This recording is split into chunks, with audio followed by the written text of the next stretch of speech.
করা ছেলেমেয়েরা ওরা লেখাপড়া জানে, ওরা শিক্ষিত। শিক্ষায় আপনার মন্ত্রিসভার সদস্যরা ওদের কাছে হেরে যাবে। ওরা শিক্ষিত, ওরা অপরাধী নয়। ফলে 8টি অনুযায়ী ভ্যাকেন্সি ডিক্লেয়ার করুন, ওয়েবসাইটে রেজাল্ট প্রকাশ করুন, সবাই সবারটা জানুক, স্বচ্ছতার সাথে নিয়োগের ব্যবস্থা করুন।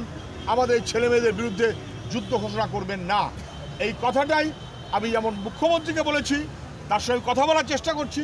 কিন্তু খুবই ব্যস্ত, আমি জানি, কোনো সন্দেহ নেই।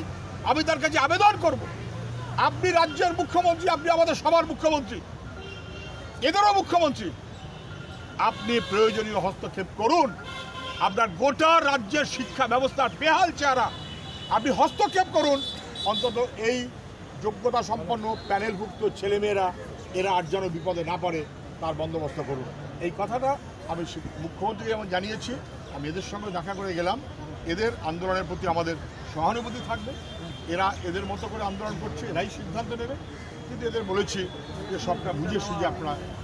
একটা প্রশ্ন, সেটা হচ্ছে যে এদের যে দাবি, সেটা হচ্ছে যে সেখানে দাঁড়িয়ে বেশ কিছু স্টুডেন্ট যারা অসুস্থ হয়ে পড়েছে তাদেরকে এসএসকেএমে নিয়ে গেলে চিকিৎসায় গাফিলতি হচ্ছে বলছে।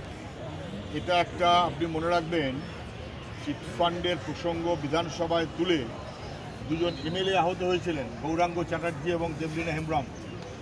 তাদেরও চিকিৎসা পিজি হাসপাতালে হয়নি, বাইরে নিয়ে যেতে হয়েছে। এখানে যারা অসুস্থ হচ্ছে তাদের চিকিৎসা সরকার করবে না, এটা হয় কখনো? তাহলে সরকারের স্বাস্থ্য ব্যবস্থা থাকার দরকার কি? শিক্ষা ব্যবস্থা উঠে যাচ্ছে, স্বাস্থ্য ব্যবস্থা উঠে যাচ্ছে। আমি ওই কারণে বলছি, আপনারাও ভালো করে খোঁজ রাখুন। এরা আমাদের রাজ্যের সন্তান, আমাদের পরিবারের সন্তান, আমাদের সন্তানের মতন। এদের প্রতি আমাদের মানবিক দৃষ্টিভঙ্গি নিয়ে, যথার্থ মনোভাব নিয়ে দেখা উচিত। ঠিক আছে।